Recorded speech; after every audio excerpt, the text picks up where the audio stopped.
അതൊന്നും അനർത്ഥം വരില്ല. കാരണം അതൊന്നും ഇസ്രായേലിന് ഭരിക്കില്ല.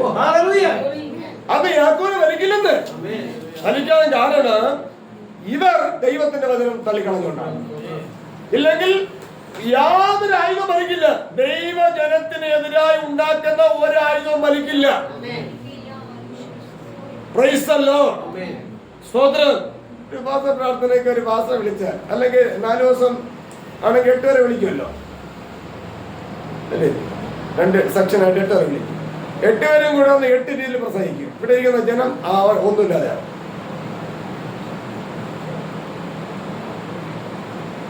വരുന്ന എല്ലാരും പറയും.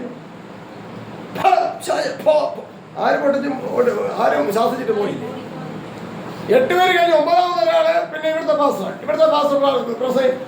എന്ന് പറയും. എന്നാലും അടുത്ത ഞായറാഴ്ച അറിയുമ്പോൾ പിന്നെ ഓട്ടിപ്പേ.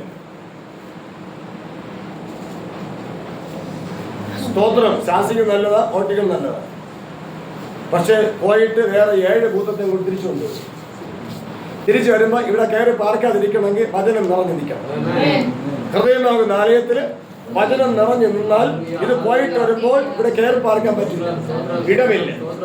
ഹല്ലേലൂയ. ആ വിധത്തിലാണ് ദൈവം തന്നെ ജനത്തെ സെറ്റ് ചെയ്യണത്.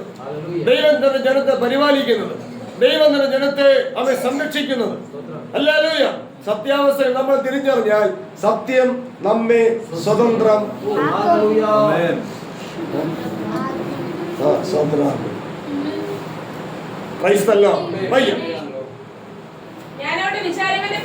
ഞാൻ അവരുടെ വിചാരങ്ങളുടെ ഫലമായി അതുകൊണ്ടാ പറയുന്നത് തന്നെ വഴിയായി നീതി കേട്ടതിന് വിചാരം. എന്താണ് വിചാരം? ന്യായപ്രമാണം ഉപേക്ഷിച്ചതുകൊണ്ട് പിന്നെ എന്ത് കിട്ടി? വിചാരം. ലോകത്തിലെ വിചാരം, നാളെ കുറിച്ചുള്ള വിചാരം. എന്ത് തിന്നും, എന്ത് കുടിക്കും, എന്ത് ഉടുക്കും, എങ്ങനെ പഠിക്കും, എങ്ങനെ പഠിപ്പിക്കും, ഇതാണ് വിചാരം. ഈ വിചാരങ്ങളുടെ അടയാളമായിട്ട് പെന്തക്കോസ്ത് പള്ളിക്കകത്ത് സാക്ഷ്യം പറയും, കർത്താവേ ദൈവദാസനെ ഇന്ന കാര്യം എനിക്ക് വേണ്ടി പ്രാർത്ഥിക്കണം. എന്താണ് വിചാരം? ബിസിനസ്, തൊഴില്, വിദ്യാഭ്യാസം, ഉദ്യോഗം, പ്രമോഷൻ, ഇതൊക്കെ വേണ്ടി പ്രാർത്ഥിക്കണം. വിചാരം എപ്പോഴും ഇതാ. ന്യായപ്രമാണത്തിൽ അത്ഭുതങ്ങളെ കാണേണ്ടതിന് എന്റെ കണ്ണ് പ്രകാശിക്കാൻ വേണ്ടി കർത്തൃദാസൻ എനിക്ക് പ്രാർത്ഥിക്കണം എന്ന് പറയുന്ന 100 പേരിൽ എത്ര പേരുണ്ട്? ഇങ്ങനെ പ്രാർത്ഥന വിഷയം പറയുന്ന എത്ര പേരുണ്ട്? ഇങ്ങനെ പ്രാർത്ഥന വിഷയം പറഞ്ഞിട്ട് കൺവെൻഷനകത്ത് പറഞ്ഞിട്ട് ഞാൻ നിങ്ങൾക്ക് പ്രാർത്ഥിക്കുന്നു എന്നതിനു വേണ്ടി ന്യായപ്രമാണത്തിലെ അത്ഭുതങ്ങളെ കാണുവാൻ വേണ്ടി എത്ര പേർ പ്രാർത്ഥിക്കാൻ ആഗ്രഹിക്കുന്നു? വരിക. എത്ര പേര് വിളിക്കും? നമ്മളെല്ലാം ശ്രദ്ധിക്കേണ്ട കാര്യം. ദുഷ്ടം എന്ന് പറഞ്ഞ ലോകത്ത് ജീവിക്കുമ്പോൾ ഇതെല്ലാം ശ്രദ്ധിച്ച് ശ്രദ്ധിച്ച് ശ്രദ്ധിച്ച് നമ്മൾ ഒഴിഞ്ഞു പോകേണ്ട കാര്യങ്ങളാണ്. പറയുന്നല്ലോ, അതിനുവേണ്ടി ഇതെല്ലാം നമ്മൾ വിശദാംശമായിട്ട് അറിഞ്ഞിരിക്കണം. ഈ അറിവുകൾ നമ്മൾ ഗ്രഹിച്ചറിയാതിരിക്കത്തക്കവണ്ണം പ്രതിയോജി മറ്റൊരു വിധത്തിൽ വല വീശും. ഏത് വല ഏത് വിധത്തിൽ വീശിയാലും ആ വലയിൽ നമ്മൾ കുടുങ്ങരുത്. മറ്റൊരു വല നമുക്ക് വേണ്ടി വീശിയിട്ടുണ്ട്, സ്വർഗരാജ്യത്തിന്റെ വല. അതിലായിരിക്കണം നമ്മൾ കുടുങ്ങേണ്ടത്. മറ്റൊരു വലയിൽ നമ്മൾ കുടുങ്ങരുത്. വല. സ്തോത്ര സ്തോത്ര. അതിനെക്കുറിച്ച് എന്താ പറയുന്നത്? നെറ്റ് അല്ലേ? നെറ്റ് അത് വലയാണ്. നമ്മുടെ മൊബൈലിലെ കൂടെയുള്ള നെറ്റും പിശാചിന്റെ വലയുണ്ട്, അതില് ദൈവത്തിന്റെ വലയും അതിലുണ്ട്. ഏത് വലയും നമ്മൾ കുടുങ്ങും. സ്തോത്രം സ്തോത്രം. അപ്പൊ നീതി കെട്ടവൻ തന്നെ വിചാരങ്ങൾ ഉപേക്ഷിക്കണം. അപ്പൊ ലോകത്തിലെ വിചാരങ്ങൾ നടക്കുന്നവൻ നീതി കെട്ടവനാ, നീതിയുള്ളവനല്ല. സ്തോത്രം. പെന്തക്കോസ്തിനകത്താണെങ്കിൽ അവര് പറയും നമ്മൾ നീതിമാന്മാരാണ്, നമ്മൾ യേശുക്രിസ്തു മുഖാന്തരം എന്ത് ചെയ്തു? നീതീകരിക്കപ്പെട്ടവരാണ്. പക്ഷെ വിചാരം എന്താണ്? ലോകത്തിലെ വിചാരം. പ്രാർത്ഥന എന്താണ്? ലോകത്തിലെ വിചാരം. എന്തിനാണ് ഉപസിക്കുന്നത്? ലോകത്തിലെ വിചാരം. സ്തോത്രം. ലോകത്തിലെ വിചാരങ്ങൾ ഉപേക്ഷിച്ചാൽ ദൈവത്തെങ്കിലേക്ക് തിരിയാം, ദൈവത്തെങ്കിലേക്ക് തിരിയാം. ദൈവമാത്മാവാകുന്നു. ദൈവത്തെങ്കിലേക്ക് തിരിഞ്ഞാൽ പിന്നെ നമ്മുടെ വിചാരം ആത്മീയമാണ്, ആത്മീയ വിചാരമാണ്. നീതിമാന്റെ വിചാരം ന്യായം. ന്യായം സംരക്ഷിച്ചൊക്കെ ഞാൻ ഉപദേശത്തിൽ പറയുന്നു. നീതിമാന്റെ വിചാരം ന്യായം. എന്നാൽ ദുഷ്ടന്റെ വിചാരം ന്യായമല്ല, അത് അന്യായമാണ്. അന്യായം ചെയ്യുന്നവൻ ദൈവരാജ്യം അവകാശമാക്കില്ല എന്ന് ഓരോ സമയത്തും പറയാം. കരങ്ങൾ ദൈവത്തെ സ്തുതിക്കാം. Hallelujah, hallelujah, hallelujah. ഇതെല്ലാം നമ്മൾ പരമാർത്ഥമായിട്ട് ഗ്രഹിച്ചറിയണം, ചിന്തിക്കണം. ഇവിടെ ഇരിക്കുന്ന ഓരോരുത്തർക്കും എത്രത്തോളം എന്തെയാ കാന്തം ഇരുമ്പിൽ പിടിക്കുന്നത് എനിക്കറിയില്ല. വചനത്തോട് എത്ര പേരുടെ ശ്രദ്ധ പിടിക്കുന്നു എന്ന് എനിക്കറിയില്ല. സ്തോത്രം. വചനത്തോട് നിങ്ങളുടെ എല്ലാവരുടെ ശ്രദ്ധ പിടിക്കണം. കാരണം വചനം കാന്തമാണ്. കാന്തത്തോടുകൂടി നമ്മുടെ ശ്രദ്ധ ചേർന്നിരിക്കണം, പിടിച്ചിരിക്കണം. ഹല്ലേലൂയ. നമ്മളെല്ലാം ആരാണ്? ഇരുമ്പ് തുരുമ്പിക്കേണ്ടവരാ. പക്ഷെ ആ ഇരുമ്പുകളാകും നമ്മൾ ആരായി മാറണം? കാന്തത്തോട് ചേരണം, കാന്തത്തോട് പറ്റിച്ചേരണം, ടച്ച് ചെയ്യണം. ദൈവത്തിന്റെ വചനം കാന്തമായി മനസ്സിലായിക്കൊള്ളു. കാന്തത്തോട് പറ്റിച്ചേർന്നിരിക്കണം. Hallelujah, hallelujah. സ്തോത്രം. അത്രയ്ക്ക് നമ്മുടെ വചനത്തോട് പ്രിയമുള്ളവരായി മാറണം.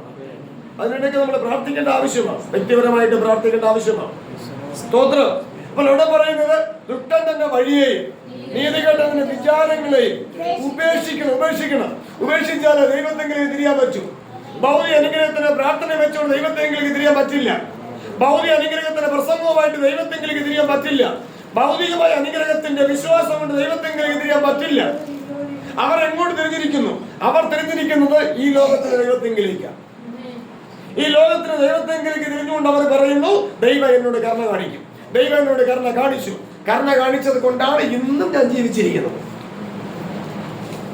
അപ്പുറത്ത് ദൈവമില്ല എന്ന് പറയുന്ന ജീവിച്ചിരിക്കുന്ന ദൈവം കരുണ കാണിച്ചുകൊണ്ടാണ്. സ്തോത്രം, സ്തോത്രം, സ്തോത്രം. അതെല്ലാം ജനറലാണ്. എല്ലാവർക്കും വേണ്ടി ദൈവത്തിന്റെ പൊതു കരുണയുണ്ട്. ആ ലിസ്റ്റിൽ നമ്മളെല്ലാം വരുന്നത്, അവരും വരുന്നത്. അത് മാനിക്കപ്പെടുന്നതല്ല, അത് ഉയർത്തി കാണിക്കേണ്ടതല്ല. ആ കരുണ, ആ ജനറലായിട്ട് തരുന്ന കരുണ നമ്മൾ ദുഷ്ടതയ്ക്ക് മറയാക്കരുത്. ആ ജനറലായിട്ട് തരുന്ന കരുണ നമ്മൾ കൃപയ്ക്ക് അവകാശമായി മാറും. ദൈവം അതിനത്ര കൂട്ടവകാശിയായി മാറണം. ഹല്ലേലൂയ. ദൈവമില്ല എന്ന് പറയുന്ന ഭൂമിയിൽ ഇന്ന് എങ്ങനെ ജീവിച്ചു, ആ കരുണ തന്നെയാണ് നമുക്കും കിട്ടിയത്. നമുക്ക് പ്രത്യേകതയൊന്നുമില്ല. പ്രത്യേകതയുള്ള കരുണ എന്ന് പറയുന്നത് ലംഘനം ഏറ്റുപറഞ്ഞ് കിട്ടിയ ഒരു കരുണ കിട്ടിയിട്ടുണ്ടോ, അതാണ് പ്രത്യേകത. അവൻ ലംഘനം ഏറ്റുപറയുന്ന കരുണ അവന് കിട്ടിയതിന് ഭൂമി ജീവിക്കാൻ. നമുക്ക് അതേ കരുണ ഉണ്ട്. സ്തോത്രം. അതിന് പ്രത്യേകതയില്ല. ആ അവകാശം തന്നിരിക്കുക. നീതിമാന്റെ മേലും ദുഷ്ടന്റെ മേലും സൂര്യൻ ഉദിക്കുന്നു, മഴ പെയ്യുന്നു. എല്ലാവർക്കും വായുവുണ്ട്, എല്ലാവർക്കും പ്രകൃതിയുണ്ട്, എല്ലാവർക്കും കൃഷിഫലമുണ്ട്, എല്ലാവർക്കും അതിൻ്റെതായ ചുറ്റുപാടുകളെല്ലാം ഉണ്ട്. നമുക്ക് മാത്രമല്ല അവർക്കുണ്ട്, അവർക്ക് മാത്രമല്ല നമുക്കുണ്ട്. അത് ദൈവം അനുഗ്രഹിച്ചതിന്റെ അടയാളം അല്ല. Price the Lord. ദൈവം അനുഗ്രഹിക്കുന്നതിന്റെ അടയാളം എന്ന് പറയുന്നത് ദൈവവചനത്തിന്റെ തിരിച്ചറിവുകൾ പ്രാപിക്കുന്നെങ്കിൽ അതാണ് ദൈവാനുഗ്രഹത്തിന്റെ ഒരു അടയാളം. ഹല്ലേലൂയ. കാരണം യോഹന്നാന്റെ സുവിശേഷം പറയുന്നു, ദൈവം ആത്മാവാകുന്നു. അല്ല, ആദ്യം വചനമുണ്ടായിരുന്നു, വചനം ദൈവത്തോടു കൂടിയായിരുന്നു, വചനം ദൈവമായിരുന്നു. അപ്പൊ ദൈവവചനത്തിന്റെ പൊരുൾ ഗ്രഹിച്ചറിഞ്ഞു തുടങ്ങിയാൽ അവിടെയാണ് ദൈവത്തെ തിരിച്ചറിഞ്ഞു തുടങ്ങുന്നത്. ഹല്ലേലൂയ. അവിടെയാണ് ദൈവത്തിന്റെ സ്പെഷ്യൽ കരുണ നമുക്കുള്ളത്. അല്ലാതുള്ള കരുണയെല്ലാം ശേഷമുള്ള മനുഷ്യർക്കുള്ളത് തന്നെയാണ്. അത് നിത്യജീവന് വേണ്ടിയുള്ളത് അല്ല. സ്തോത്രം. അതുകൊണ്ടാണ് പഴയ നിയമത്തിലെ വിശുദ്ധന്മാര് അധികം നല്ലതിനെ സ്വർഗീയനായതിനെ അവർ കാക്ഷിച്ചിരുന്നു എന്ന് ദൃഷ്ടാന്തമായിട്ട് പുതിയ നിയമസഭയ്ക്ക് എഴുതി അറിയിച്ചു. നമ്മളത് വായിക്കുന്നു. തിരിച്ചറിയാതെ പോയാലോ ശേഷം മനുഷ്യരിപ്പോ നമ്മൾ അരിഷ്ടരായി മാറും. ഹല്ലേലൂയ. അങ്ങനെ സംഭവിക്കാതിരിക്കാണ് യെശയ്യാ പറയുന്നത്. തിരിച്ചു വരാം. ദുഷ്ടൻ തന്റെ വഴിയെ, ഹല്ലേലൂയ, നീതികെട്ടവന്റെ വിചാരങ്ങളെയും ഉപേക്ഷിക്കണം. ഹല്ലേലൂയ. യഹോവയിലേക്ക് തിരിയട്ടെ. ഇരമയ പ്രവചനം 4-ാം അധ്യായത്തിലേക്ക് വരുമ്പോൾ, ഇസ്രായേലേ, നീ മനസ്സ് തിരിയുന്നെങ്കിൽ, അതായത് നിന്റെ വിചാരങ്ങളെയും നിന്റെ വഴികളെയും ഉപേക്ഷിച്ച് മനം തിരിയുന്നെങ്കിൽ എന്റെ അടുക്കിലേക്ക് മടങ്ങുക. മനം തിരിയാത്തവർക്ക് വിളിയില്ല. മനം തിരിയാൻ മനസ്സുള്ളവർക്ക് മാത്രമേ വിളിയുള്ളൂ. ഹല്ലേലൂയ.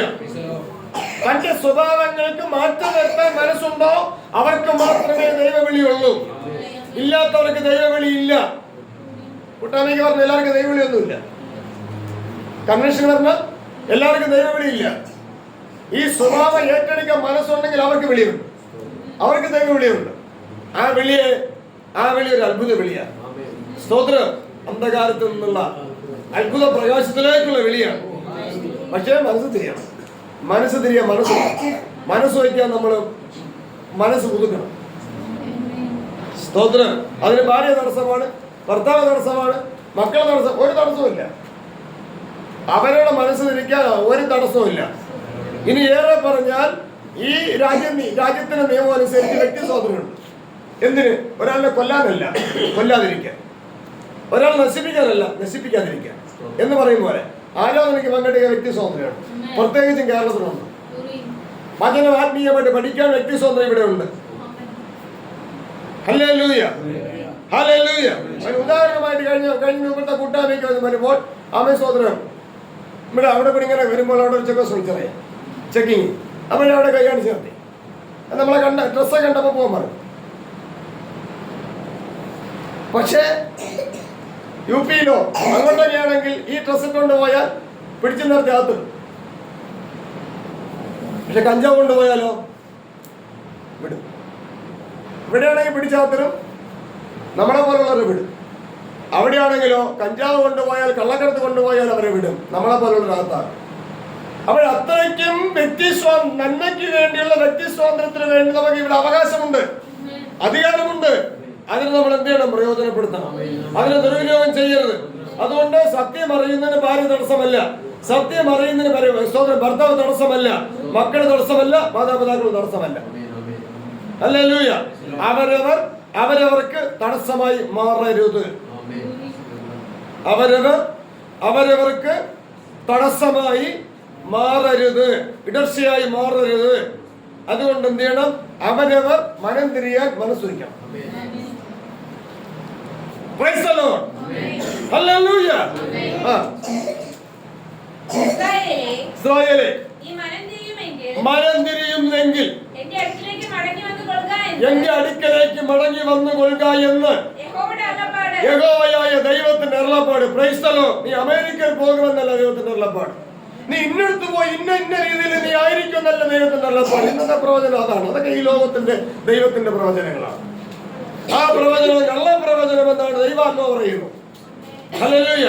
അതിനോട് നമ്മൾ ചേരരുത് എന്നാണ് ദൈവാത്മ പറയുന്നത്. കള്ളപ്രവാചകന്മാരെ സൂക്ഷിച്ചുകൊള്ളി എന്നാണ് യേശു ക്രിസ്തു പഠിപ്പിച്ചത്. അതിനോട് നമ്മൾ ചേരുവാൻ നമ്മൾ ആഗ്രഹിക്കരുത്, അതിനോട് ചേരുകയും അരുത്. Price the Lord. എന്നാൽ മനം തിരിയാൻ വേണ്ടിയുള്ള അരുളപ്പാടുണ്ടോ അതിനോട് ചേരണം. അതാണ് പ്രവചനം. ആ പ്രവചനം തുച്ഛീകരിക്കരുത്. പ്രവചനം നമ്മുടെ ആത്മീയ വർധനവിനുള്ളതാണ്. പ്രവചനം ഭൗതിക വർധനവിനുള്ളതല്ല. പ്രവചനം വീടോട് വീട് ചേർക്കാനുള്ളതല്ല. പ്രവചനം നിലത്തോട് നിലം ചേർക്കാനുള്ളത് അല്ല. പ്രവചനം തലമുറകളെ അവൻ സൃഷ്ടിക്കാനുള്ളത് അല്ല. പ്രവചനം അവൻ ആത്മീയ വർധനവിനുള്ളതാണ്. അവരവരുടെ ആത്മീയ വർധനവിന് ഉള്ളതാണ് പ്രവചനം.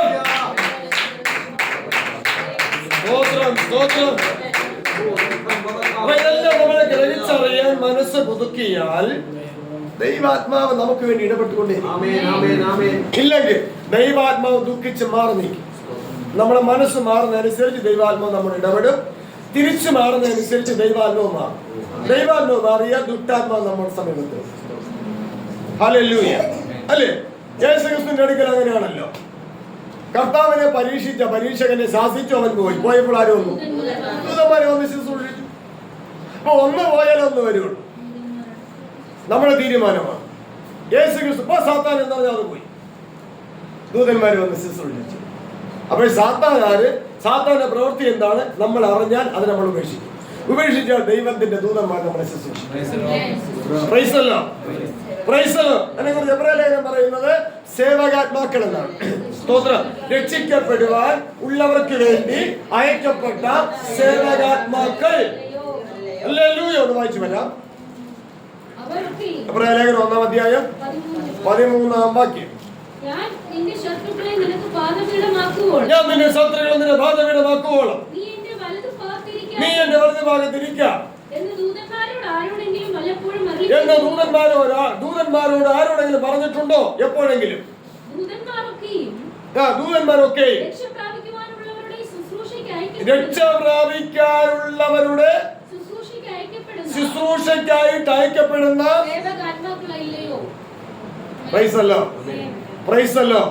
ആർക്ക് വേണ്ടി? രക്ഷ പ്രാപിക്കാനുള്ളവർക്ക് വേണ്ടി. രക്ഷ പ്രാപിക്കാനുള്ളവർക്ക് വേണ്ടി, രക്ഷിക്കപ്പെട്ടവർക്ക് വേണ്ടിയല്ല, രക്ഷ പ്രാപിക്കാനുള്ളവർക്ക് വേണ്ടി. അവൻ പെന്തക്കോസ്ത് എന്ന് പറയുന്നത് നമ്മൾ രക്ഷിക്കപ്പെട്ടവരാണോ എന്ന് ചിന്തിക്കേണ്ടിയിരിക്കുന്നു. സ്തോത്രം. രക്ഷിക്കപ്പെട്ടെങ്കിൽ ക്രിസ്തുവിലായി, ക്രിസ്തുവിലായെങ്കിൽ പുതിയ സൃഷ്ടിയായി, പുതിയ സൃഷ്ടിയെങ്കിൽ പഴയത് കഴിഞ്ഞു പോയി. നമ്മൾ എന്താണ് പഴയത് കഴിഞ്ഞു പോയത്? നമ്മൾ ക്രിസ്തുവിലായോ? എന്ന് ക്രിസ്തുവിലാകും. കൊരിന്ത്യലേഖനത്തിൽ പറഞ്ഞു, ശരീരം വിടുമ്പോൾ ക്രിസ്തുവിനോട് ചേരും, ശരീരം വിടുന്നവരെ ക്രിസ്തുവിനോട് അകന്നിരിക്കുന്നു. അപ്പൊ രക്ഷിക്കപ്പെടാനുള്ള ആര്? നമ്മളാണോ അതോ ലോക മനുഷ്യനാണോ? നാം ഓരോരുത്തരും ആരാണ്? രക്ഷയ്ക്ക് കാംക്ഷിക്കുന്നവരാണ് രക്ഷിക്കപ്പെടേണ്ടവർ. നമ്മളാ രക്ഷിക്കപ്പെട്ടവരല്ല. രക്ഷിക്കപ്പെട്ടു എന്ന് പറയുന്ന വഞ്ചനയുടെ വാക്കാണ്. രക്ഷിക്കപ്പെട്ടു എന്ന് പറയുന്നത് ഈ ലോകത്തിന്റെ ദൈവത്തിന്റെ വാക്കാണ്. അതിനോട് നമ്മൾ യോജിക്കരുത്. യോജിച്ചിട്ടുണ്ടെങ്കിൽ അതിനോട് വിട പറയണം. ഞാൻ അങ്ങനെ യോജിച്ചിരുന്നു, എന്നാൽ അതിനോട് വിട പറയാൻ ദൈവം അവസരം ഒരുക്കി. എങ്ങനെ അവസരം ഒരുക്കി? 2 കൊരിന്ത്യർ 5:17 ആ വാക്യം എന്നിൽ നിന്ന് ഈ ഭൂതത്തെ ഒഴിപ്പിച്ചു. ഏത് ഭൂതത്തെ? രക്ഷിക്കപ്പെട്ടു എന്ന അഭിപ്രായത്തെ തന്ന ഭൂതത്തെ, ആ വാക്കിനെ തന്ന ഭൂതത്തെ ഒഴിപ്പിച്ചു. ഒരുവൻ ക്രിസ്തുവിലായാൽ അവൻ പുതിയ സൃഷ്ടിയാകുന്നു. പഴയത് കഴിഞ്ഞുപോയി, ഇതാ അത് പുതുതായി തീർന്നിരിക്കുന്നു. അങ്ങനെ ഞാൻ ആയോ എന്ന് ഞാൻ ശോധന ചെയ്തപ്പോൾ അങ്ങനെ ആയിട്ടില്ല എന്ന് ആത്മാവ് പഠിപ്പിച്ചു. പിന്നെ ഇനി എന്ത് ചെയ്യണം ചോദിക്കുമ്പോൾ, പ്രാർത്ഥനയിൽ യാചിക്കുമ്പോൾ അടുത്ത മറുപടി 2 കൊരിന്ത്യർ തന്നെ 5:6-7-8. ആകയാൽ ഞങ്ങൾ എല്ലായ്പ്പോഴും ധൈര്യപ്പെട്ടു. ശരീരത്തിൽ വസിക്കുമ്പോഴൊക്കെയും കർത്താവിനോട് അകന്ന് പരദേശിയായിരിക്കുന്നുവെന്ന് അറിയുന്നു. Price the Lord. പരദേശിയായിരിക്കുന്ന വീട്ടിൽ കർത്താവിന്റെ ചട്ടങ്ങൾ കീർത്തിക്കണമെന്ന് ദൈവഭക്തന്മാർ പഠിപ്പിച്ചിട്ടുണ്ട്. ഇന്നത്തെ ഭക്തന്മാരല്ല, ബൈബിളിലെ ഭക്തന്മാർ. ഇന്നുള്ളവരൊന്നും പഠിപ്പിക്കില്ല. Praise the Lord. എന്നുള്ളവർ പഠിപ്പിക്കുന്നത് കാന്താരി മുളകും കപ്പയും മുറിച്ചതിച്ച് തിന്ന എനിക്ക് ഇപ്പൊ ബിരിയാണി ഇറച്ചിയും കിട്ടുന്നു. ഇതേ എനിക്ക് പഠിപ്പിക്കാവുള്ളൂ.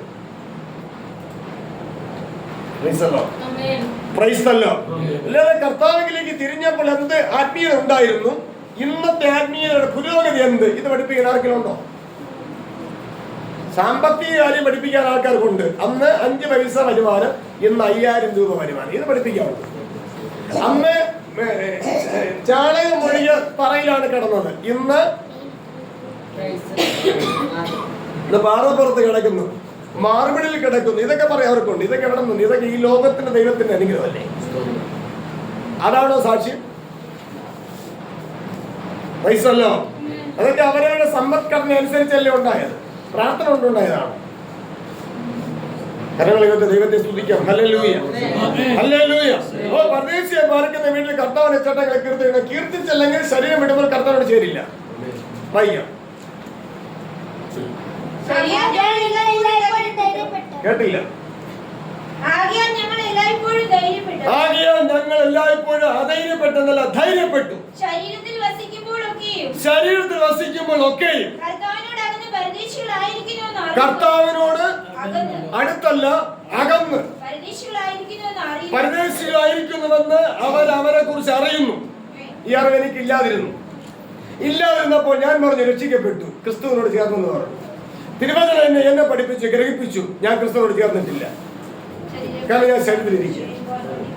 അടുത്ത് കാഴ്ചയാലല്ല, വിശ്വാസത്താലത്ര ഞങ്ങൾ നടക്കുന്നത്. മാനസാന്തരത്തോടു കൂടിയാണ് നടക്കുന്നത്. വിശ്വാസത്തിന് തൊട്ടു മുൻപുള്ള ശുശ്രൂഷയുടെ മാനസാന്തരത്തോടു കൂടി നടന്നാൽ വിശ്വാസത്തിൽ ജീവിക്കുന്നു. അല്ലാതെ നാളെ 10,000 രൂപ ആവശ്യമുണ്ട്, ഞാൻ വിശ്വാസത്താൽ ജീവിക്കുന്നു, 10,000 നാളെ കിട്ടും, അതല്ല വിശ്വാസം. Hallelujah, hallelujah. നാളെ ഇന്നടത്ത് പോകണം, ഞാൻ വിശ്വാസത്താൽ പോകും, അതല്ല വിശ്വാസം. വിശ്വാസത്താലല്ല പോണത് വാഹനം കയറിയ പോകുന്നത്. അതിന് മറ്റുള്ള ചെലവുകളുണ്ട്. സ്തോത്രം. അതെല്ലാം ഈ ലോകത്തിന്റെ ദൈവത്തിന്റെ കാഴ്ചപ്പാടാണ്. ഹല്ലേലൂയ. അതിൽ നമ്മൾ നിൽക്കരുത്. വിശ്വാസത്താലുള്ള ജീവിതം എന്ന് പറയുന്നത് എന്റെ നീതിമാൻ വിശ്വാസത്താൽ ജീവിക്കും. Price the Lord. അതാണ് ഇരമ്യാ പ്രവചനത്തിൽ നമ്മൾ വായിച്ചത്. ഇസ്രായേല് മനം തിരിയുന്നതെങ്കിൽ എന്റെ അടുക്കിലേക്ക് മടങ്ങി വന്നില്ല. മാനസാന്തരമാണ് വിശ്വാസ ജീവിതം. എന്താ തെളിവ്? കാലം തികഞ്ഞു, ദൈവരാജ്യം സമീപിച്ചിരിക്കാൻ മാനസാന്തരപ്പെട്ട് സുവിശേഷത്തിൽ വിശ്വസിപ്പിച്ചു. മാനസാന്തരപ്പെടാത്ത വിശ്വാസ ജീവിതമല്ല. മാനസാന്തരമാണ് വിശ്വാസ ജീവിതം. മനസ്സ് പുതുക്കലാണ് വിശ്വാസ ജീവിതം. ജഡാഭിലാഷം തള്ളി ആത്മാഭിലാഷത്തിലേക്ക് തിരിയുന്നതാണ് വിശ്വാസ ജീവിതം.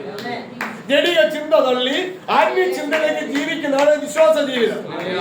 ആ ജഡീയമായ പ്രാർത്ഥന വിട്ടിട്ട് ആത്മീയമായ പ്രാർത്ഥന കാര്യങ്ങൾ പ്രാർത്ഥിക്കുന്നെങ്കിൽ അവിടെയാണ് വിശ്വാസ ജീവിതം. സ്തോത്രം. അപ്പൊ വിശ്വാസ ജീവിതം എന്ന് പറഞ്ഞാൽ മാനസാന്തരത്തോടു കൂടിയുള്ള ജീവിതമാണ്. അങ്ങനെയാണ് അവർ വിശ്വാസത്താൽ ജീവിക്കുന്നു. അടുത്ത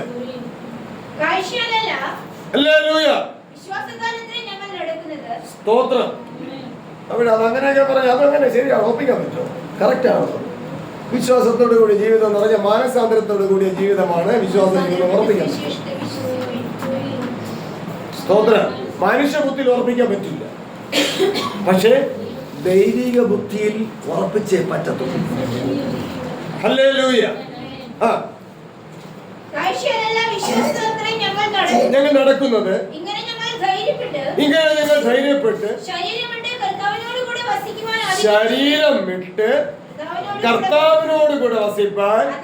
അപ്പൊ എപ്പോഴാണ് കർത്താവിനോട് കൂടെ വസിക്കുന്നത്? ശരീരം വിടുമ്പോൾ. എപ്പോഴാണ് പുതിയ സൃഷ്ടിയാകുന്നത്? ശരീരം വിടുമ്പോൾ. പിന്നെ പഴയത് കഴിഞ്ഞു പോയി. എവിടെ പോയി? മണ്ണിന്റെ മണ്ണ്, കുഴിക്ക് പൊഴി, ചാരത്തും ചാരം. ഇവിടെ തീരും. പിന്നെ പഴയതില്ല, ഇതാ സകലം പുതുതായി തീർന്നു. അപ്പൊ എപ്പോഴാണ് ക്രിസ്തുവിനോട് ചേരുന്നത്? പക്ഷെ ക്രൈസ്തവ ലോകം എല്ലാവരും സ്നാനപ്പെട്ടുടനെ ക്രിസ്തുവിനോട് ചേർന്ന് കഴിഞ്ഞു. ഞാൻ ചേർന്നവനായിരുന്നു, മരിച്ചവനായിരുന്നു, ഇപ്പോൾ ജീവിച്ചിരിക്കുന്നു എന്ന് പറയും പോലെ ഞാനും കർത്താവിനോട് ചേർന്നതെന്ന് വിശ്വസിച്ചവനായിരുന്നു. പക്ഷെ തിരുവചനം ആ വിശ്വാസത്തിൽ നിന്ന് എന്നെ വിടുവിച്ചു. ശരീരം വിട്ടാല് കർത്താവിനോട് ചേരൂ എന്നറിഞ്ഞാല് ശരീരത്തിൽ ഇരിക്കുമ്പോൾ അരുതാത്ത ജീവിതത്തിലേക്ക് പോകില്ല. ദൈവഹിതപ്രകാരമുള്ള ജീവിതത്തിൽ നീക്കും. 7-ാം അധ്യായം പറയും പോലെ ജഡത്തിന്റെയും ആത്മാവിന്റെയും സകല കൺവെൻഷൻ നീക്കി ദൈവ ഭയത്തിൽ വിശുദ്ധി തകയ്ക്കും. ഇല്ലെങ്കിൽ രക്ഷിക്കപ്പെട്ടു. ഇനി രക്ഷ എന്തെങ്കിലും നഷ്ടപ്പെടില്ല. ഞാൻ പറയുന്നു, രക്ഷിക്കപ്പെട്ടാൽ രക്ഷ നഷ്ടപ്പെടില്ല. കാരണം ക്രിസ്തുവിലായി കഴിഞ്ഞു, ഇനി നഷ്ടപ്പെടില്ല. ശരീരത്തിൽ ഇരിക്കാതെ രക്ഷിക്കപ്പെട്ടെന്ന് പറഞ്ഞിട്ട് കാര്യമില്ല, രക്ഷ നഷ്ടപ്പെടും. സ്തോത്രം. അനന്യാസും സബറയും സ്നാനപ്പെട്ടവരാണ്. ഇന്നത്തെ ഭാഷ പറഞ്ഞ് രക്ഷിക്കപ്പെട്ടവരല്ലേ, മാനസാന്തരപ്പെട്ടവരല്ലേ, സ്നാനപ്പെട്ടവരല്ലേ. പക്ഷെ രക്ഷ നഷ്ടപ്പെട്ടോ? പെന്തക്കോസ്ത് ലോകത്തിൽ അധികം പേരും പറയുന്ന രക്ഷ നഷ്ടപ്പെടില്ലെന്നാണ്. സ്തോത്രം. അപ്പൊ എന്റെ ജീവിതാനുഭവത്തിൽ ഞാൻ പറയുന്നു, രക്ഷിക്കപ്പെട്ടാൽ രക്ഷ നഷ്ടപ്പെടില്ല. രക്ഷിക്കപ്പെടുന്നത് എപ്പോൾ? ശരീരം വിട്ട് ക്രിസ്തുവിനോട് ചേരുമ്പോഴാണ്. പിന്നെ രക്ഷ നഷ്ടപ്പെടില്ല. ഹല്ലേലൂയ. പിന്നെ നമ്മൾ ജീവിക്കുന്നത് ദുഷ്ടം എന്ന് പറഞ്ഞ ലോകത്തല്ല. അതുകൊണ്ട് രക്ഷ നഷ്ടപ്പെടില്ല. നാം എത്തിച്ചേർന്നെടുത്ത് ദുഷ്ടം കയറി വരികയും ഒരു ദുഷ്ടമൃഗങ്ങളോട് കയറി വരില്ല. അതുകൊണ്ട് രക്ഷ നഷ്ടപ്പെടില്ല. സ്തോത്രം. അപ്പൊ രക്ഷിക്കപ്പെട്ടാൽ രക്ഷ നഷ്ടപ്പെടില്ല. പക്ഷെ രക്ഷിക്കപ്പെടാതിരിക്കെ രക്ഷിക്കപ്പെട്ടു എന്ന് അഭിനയിച്ചാൽ എല്ലാം നഷ്ടപ്പെടും. പക്ഷെ ആ അഭിനയത്തിൽ നിന്ന് വിടുവിച്ച ദൈവമാണ് എന്റെ ദൈവം. Price the Lord. ഇനി അതിൽ ആ അടിമനുഖത്തിൽ വീണ്ടും ഞാൻ കുടുങ്ങാതിരിക്കാൻ ഞാൻ എന്നെ തന്നെ എന്ത് ചെയ്യണം? സൂക്ഷിക്കണം. Price the Lord. അപ്പൊ ശരീരം വിട്ട് ക്രിസ്തുവിനോട് ചേരും എന്നെന്ത് ചെയ്യുന്നു? അറിയുന്നു. ആ അറിവ് നമ്മളിലേക്ക് വ്യാപരിക്കണം. അതാണ് വിശ്വാസ ജീവിതം. ഹല്ലേലൂയ. മാനസാന്തര ജീവിതമാണ് വിശ്വാസ ജീവിതം. പാപത്തോട് പൊരുതിയുള്ള ജീവിതമാണ് വിശ്വാസ ജീവിതം. ജഡാഭിലാഷത്തോട് പൊരുതിയുള്ള ജീവിതമാണ് വിശ്വാസ ജീവിതം. സ്തോത്രം. ആഹാരം ഭക്ഷിച്ചുകൊണ്ടിരിക്കുമ്പോൾ കർത്താവ് ഈ ആഹാരത്തെക്കാൾ നിത്യജീവന്റെ ആഹാരമാണല്ലോ എനിക്ക് ഉചിതം എന്ന് അവൻ പ്രാർത്ഥിച്ച് കഴിക്കുന്നതാണ് വിശ്വാസ ജീവിതം. അല്ലാതെ കർത്താവേ ആഹാരം തന്നതിനായി സ്തോത്രം. എത്രയോ പേർക്ക് ആഹാരമില്ലാതെ വലയുന്നു. എനിക്ക് ആഹാരം തന്നതിനായി സ്തോത്രം എന്ന് പറയുന്നത് പറഞ്ഞു കഴിക്കുന്ന വിശ്വാസ ജീവിതമല്ല. ഇത് നശിച്ചു പോകുന്ന ആഹാരം. ഇതല്ല നമ്മൾ കഴിക്കുന്ന ഡെയിലി കഴിക്കുന്ന ആഹാരം. നശിച്ചു പോകുന്ന ആഹാരം കർത്താവെ തന്നതിനായി സ്തോത്രം എന്ന് പറയുന്നത് വിശ്വാസ ജീവിതമല്ല. കർത്താവെ ഈ ആഹാരം എനിക്ക് കിട്ടി, ഇത് കിട്ടാത്ത അനേകരുണ്ട്, എങ്കിലും കർത്താവെ ഇത് നശിച്ചു പോകുന്ന ആഹാരമാണ്. നശിച്ചു പോകാത്തത് നിത്യജീവെങ്കിലേക്ക് നിലനിൽക്കുന്നതുമായ ആഹാരത്തിന് വേണ്ടി ഞാൻ എന്നെ തന്നെ സമർപ്പിച്ചുകൊണ്ട് ഈ ആഹാരം കഴിക്കുന്നു, ഭക്ഷിക്കുന്നു. ഇതാണ് വിശ്വാസ ജീവിതം. പ്രൈസലോ. ഏത് കാര്യമായാലും അതിന് ബദലായി ഒരു ആത്മീയ കാര്യമാണ്. ആത്മീയ കാര്യത്തെ കൂടെ ഉൾക്കൊള്ളിപ്പിച്ചുകൊണ്ട് ജീവിച്ചാൽ അതാണ് വിശ്വാസ ജീവിതം. പ്രൈസല്ലോ. അങ്ങനെ ജീവിക്കാൻ കഴിയാത്തത് കൊണ്ടാണ് പ്രവാചകൻ പറയുന്നത് ദുഷ്ടന്റെ വഴിയെയും നീതികെട്ടവന്റെ വിചാരങ്ങളെയും ഉപേക്ഷിക്കണം. ഇതൊന്നും ഉപേക്ഷിക്കാത്തവനെ കുറിച്ച് ബൈബിൾ പറയുന്ന പേര് ദുഷ്ടനെന്നാണ്. ഇത് ഉപേക്ഷിക്കാത്തവനെ കുറിച്ച് ബൈബിൾ പറയുന്ന പേര് ദുഷ്ടനെന്നാണ്. ഇത് ഉപേക്ഷിക്കാത്ത ശുശ്രൂഷകനെ കുറിച്ച് 1-ാം സങ്കീർത്തനം പറയുന്നു ദുഷ്ടന്റെ ആലോചന പ്രകാരം നടക്കരുത്. ആലോചന പറയുന്നത് ആരാണ്? ലോക മനുഷ്യനാണോ? ആലോചന പറയുന്നത് മദ്യപാനിയാണോ? ആലോചന പറയുന്നത് ലോകത്തിൽ വേറെ ആരെങ്കിലും ആണോ? ആലോചന പറയുന്നത് പെന്തക്കോസ്തിനകത്തുള്ള പ്രവാചകന്മാരാണ്. സ്തോത്രം. എന്താണ് ആലോചന? ഈ ദുഷ്ടലോകത്തെ കുറിച്ചുള്ള ആലോചന. എന്താണ് ആലോചന?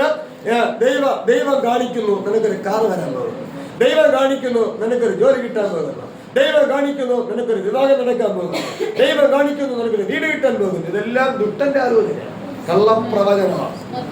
ഇത് നടന്നാലും നടന്നില്ലെങ്കിലും കള്ളപ്രവചനമാണ്. നടന്നാലും കള്ളപ്രവചനം, ഇത് സംഭവിച്ചില്ലെങ്കിലും കള്ളപ്രവചനം. രണ്ടും കള്ളപ്രവചനമാണ്.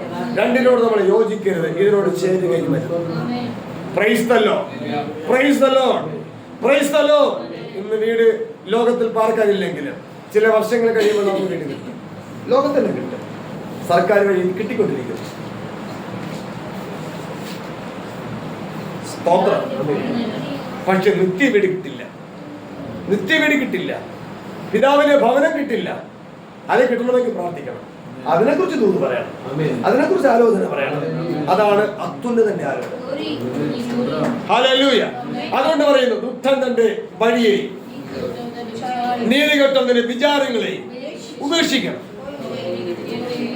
സ്തോത്രം. വ്യഭിചാരത്തിൽ പിടിക്കപ്പെട്ട, പരസംഗത്തിൽ പിടിക്കപ്പെട്ട ഭാര്യയെ ഉപേക്ഷിക്കും പോലെ, ഭർത്താവിനെ ഉപേക്ഷിക്കും പോലെ അവനെ എന്ത് ചെയ്യണം? ദുഷ്ടൻ തന്റെ വഴിയെ ഉപേക്ഷിക്കണം, ഉപേക്ഷിക്കണം. എന്നിട്ട് ക്രിസ്തുവിന്റെ വഴിയെ തെരഞ്ഞെടുക്കണം. ഉപേക്ഷിക്കാൻ മാത്രം പോരാ, ക്രിസ്തുവിന്റെ വഴിയെ തെരഞ്ഞെടുക്കണം, അല്ലേ മറ്റേ വഴി വീണ്ടും വരും. Hallelujah, hallelujah. ദുഷ്ടന്റെ വഴിയെ നീതികെട്ടവന്റെ വിചാരങ്ങളെ ഉപേക്ഷിച്ചിട്ട് യഹോവയിലേക്ക് തിരിയട്ടെ. യഹോവ അവനോട് കരുണ കാണിക്കും. തിരിഞ്ഞില്ലെങ്കിലോ കരുണയില്ല. യേശുക്രിസ്തു പറഞ്ഞു കരുണയുള്ളവൻ അർത്ഥം ദുഷ്ടനെ വിട്ട് തിരിഞ്ഞവൻ ഭാഗ്യവാൻ. നീതികെട്ടവന്റെ വഴി വിട്ട് തിരിഞ്ഞാൽ അവൻ ഭാഗ്യവാൻ, അവന്റെ വിചാരം വിട്ട് തിരിഞ്ഞാൽ അവൻ ഭാഗ്യവാൻ. അവന് കരുണയാണ്, അവന് കരുണ കിട്ടി. യേശുക്രിസ്തു പറഞ്ഞതാണ് കരുണയുള്ളവൻ പോക്കറ്റിലിരിക്കുന്ന സമ്പത്തെടുത്ത് വേറെ കൊടുക്കുന്നതല്ല കരുണ. നമ്മളൊക്കെ അങ്ങനെയൊക്കെ ചില വിചാരിച്ചിരിക്കും. ഒരു 5 സെന്റ് വസ്തു 50 സെന്റ് ഉണ്ട്, അതിൽ 5 സെന്റ് വസ്തു എഴുതി വേറെ പാവപ്പെട്ടവന് കൊടുത്താൽ അതൊന്നും കരുണയൊന്നുമില്ല.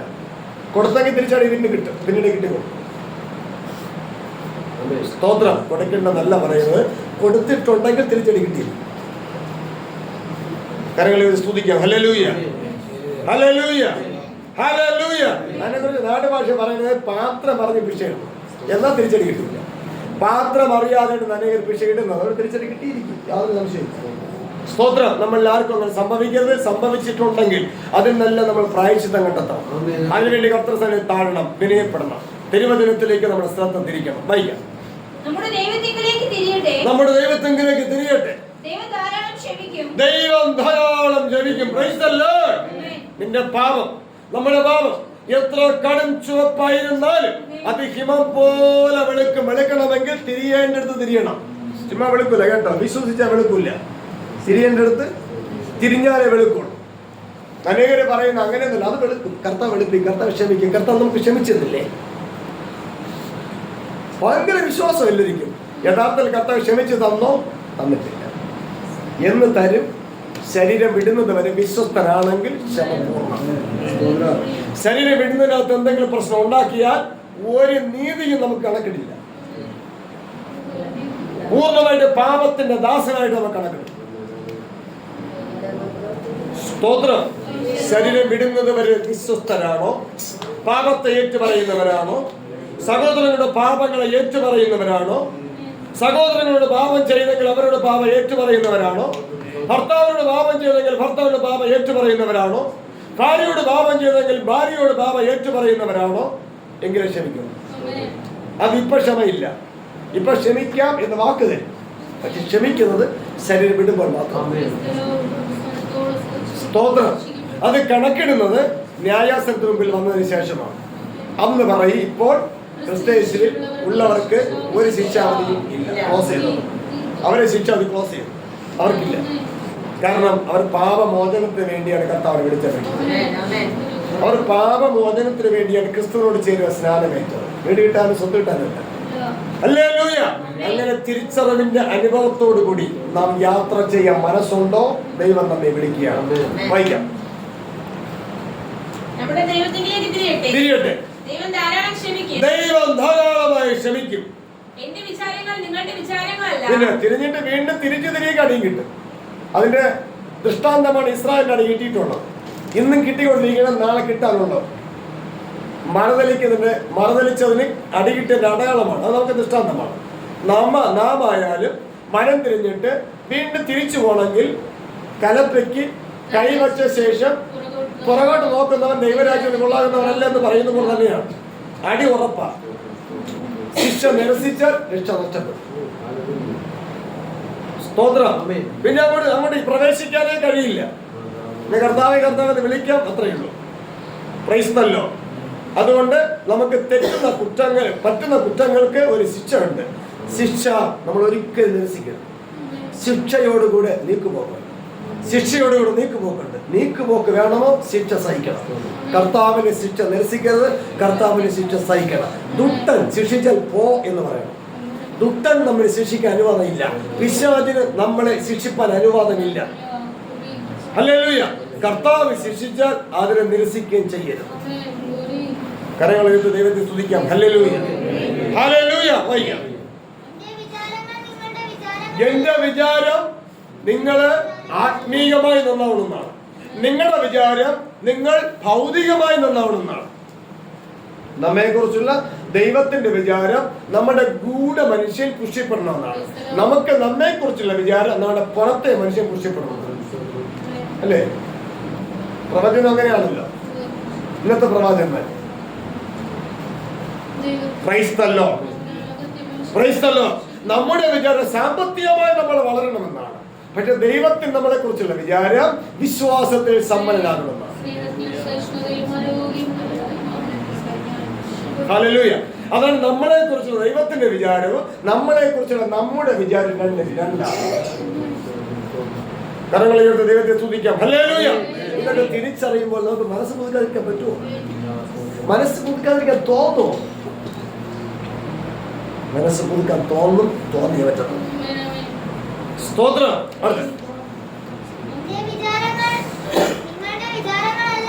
എന്റെ വിചാരങ്ങൾ നിങ്ങളുടെ വിചാരങ്ങളല്ല. നിങ്ങളുടെ വഴികൾ എന്റെ വഴികളുമല്ല. കാരണം നിങ്ങളുടെ വഴി പാപത്തിന്റെ വഴിയാ, എന്റെ വഴി നിത്യജീവന്റെ വഴിയാണ്. സ്തോത്രം. അത് പൂർണ്ണമായി വെളിപ്പെടുത്തുക നമ്മൾ നിത്യജീവന്റെ വഴിയിൽ കയറാൻ വേണ്ടി, പാപത്തിന്റെ വഴി ഉപേക്ഷിക്കാൻ വേണ്ടി. സ്തോത്രം. അരുളി ചെയ്യുന്നു. ആകാശം ഭൂമിക്ക് മീതെ ഉയർന്നിരിക്കുന്നത് പോലെ എന്റെ വഴികൾ നിങ്ങളുടെ വഴികളിലും എന്റെ വിചാരങ്ങൾ നിങ്ങളുടെ വിചാരങ്ങളിലും എന്തിരിക്കുക? ഉയർന്നിരിക്കുക. അതുകൊണ്ട് ആത്മാവ് സാക്ഷ്യം പറയുന്നത് ഭൂമിയിലുള്ളതല്ല, ഉയരങ്ങളിലുള്ള ചിന്തിപ്പിൻ. അത് ചിന്തിക്കേണ്ട വരം നമുക്ക് പ്രാപിക്കണം. അതിനായി പ്രാർത്ഥിക്കണം. ഹല്ലേലൂയ. ഉത്തമന്റെ വഴിയെയും നീതികെട്ടതിന്റെ വിചാരങ്ങളിൽ ഉപേക്ഷിക്കണം.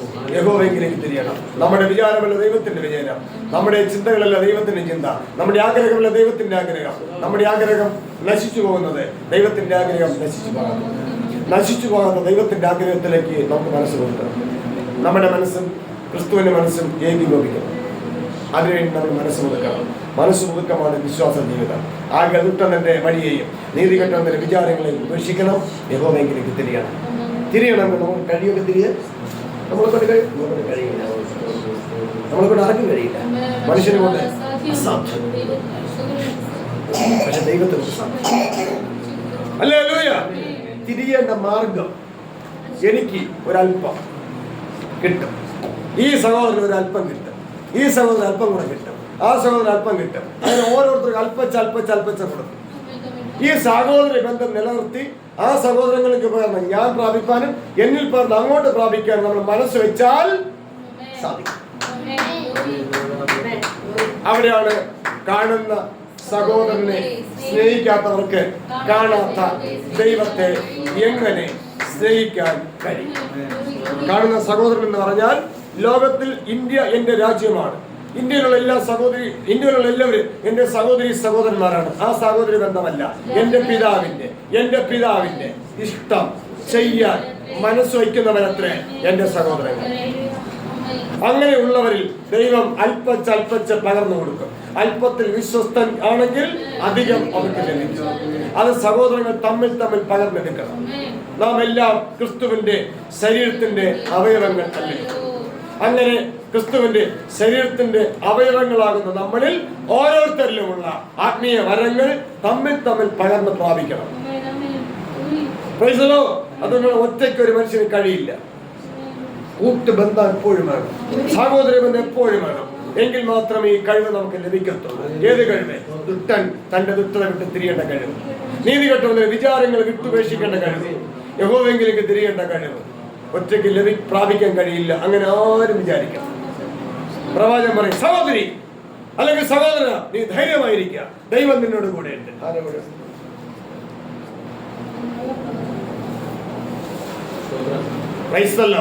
അങ്ങനെയൊക്കെ പറഞ്ഞാലേ ആശ്വാസം കിട്ടുള്ളൂ. അങ്ങനെ ആശ്വാസത്തിന്റെ കാര്യമുണ്ടോ?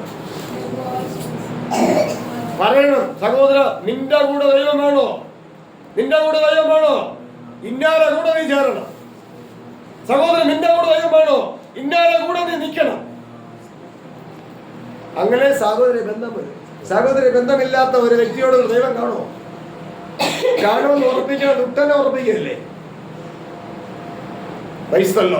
ഇതെല്ലാം നമ്മൾ മനസ്സിലാക്കണം. ഒരു ഭാര്യയുടെ കൂടെ ദൈവം ഇല്ല, ഒരു ഭർത്താവിന്റെ കൂടെ ദൈവം ഇല്ല.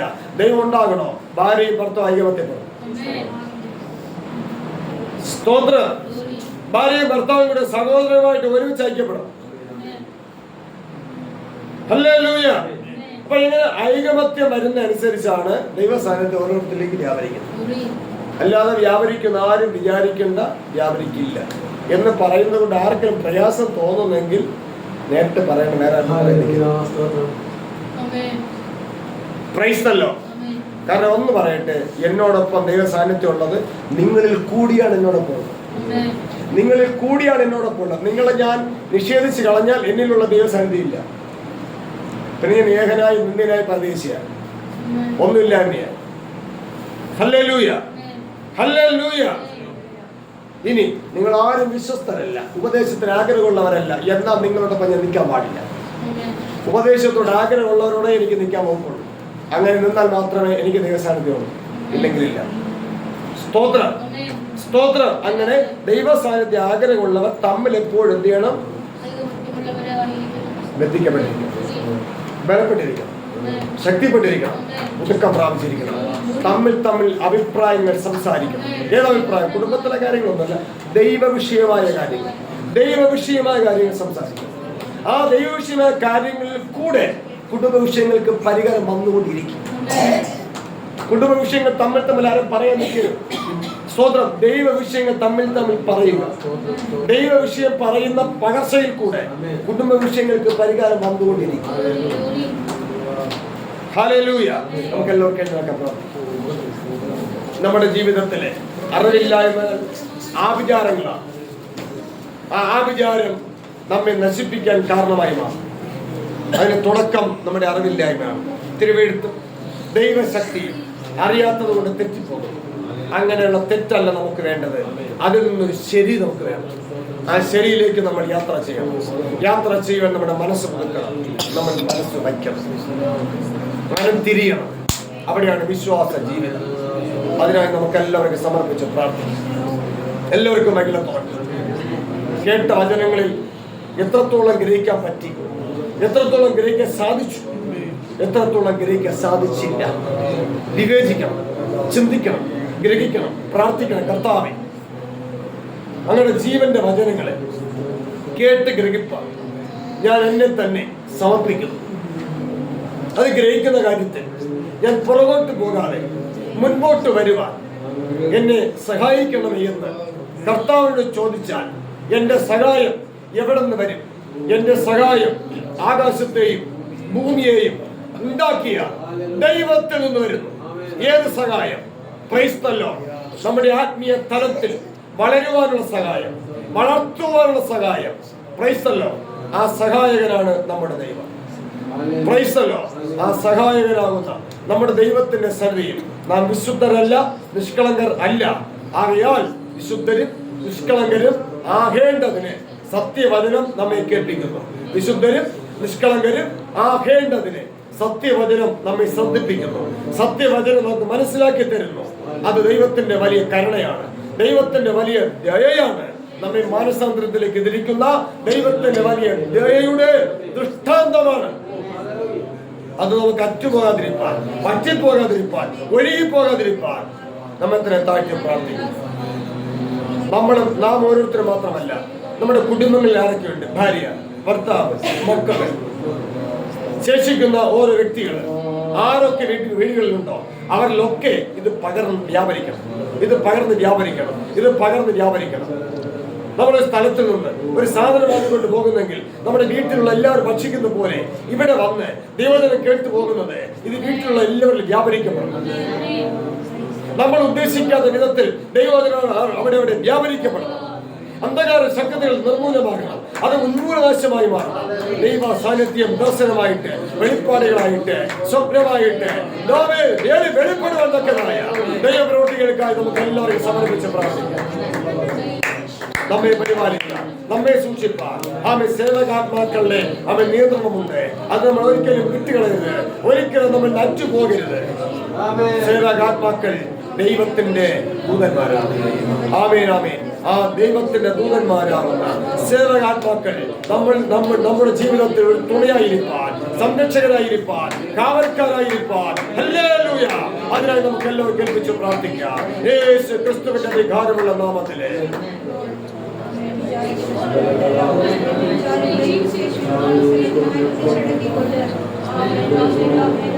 Praise the Lord. സ്തോത്രം, സ്തോത്രം. ആമേൻ. മരണ ധികാരിയ ഇരുന്ന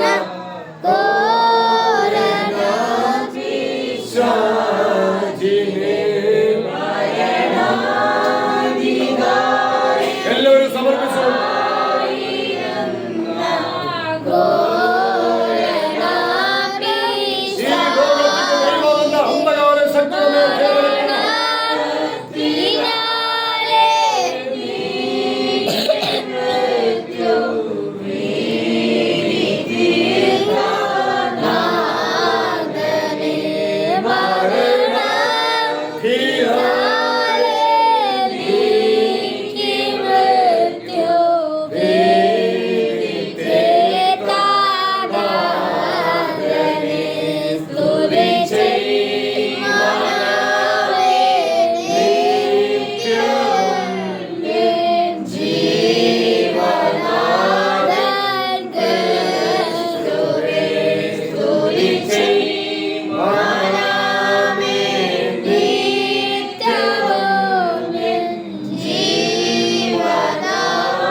നാമത്തില് മരണാധികാരിയാകുന്ന, ജഡത്തിന്റെ ചിന്തയാകുന്ന ലോകത്തിന്റെ സ്നേഹമാകുന്ന ഈ ലോകത്തിന്റെ ദൈവത്തിന്റെ കർത്തൃത്വത്തിൽ നിന്നും യേശു ക്രിസ്തുവിന്റെ നാമത്തിൽ വിടുവിക്കപ്പെടുവാൻ, മരണമുദ്ര പ്രാപിക്കാതിരിക്കേണ്ടതിന് അവയെ ഹൃദയക്കണ്ണികൾ ജ്ഞാനക്കണ്ണികൾ തുറക്കപ്പെടുവതക്കതായ ദൈവപ്രവൃത്തികൾക്കായി നമുക്കെല്ലാവർക്കും നമ്മെ തന്നെ താഴ്ത്താം.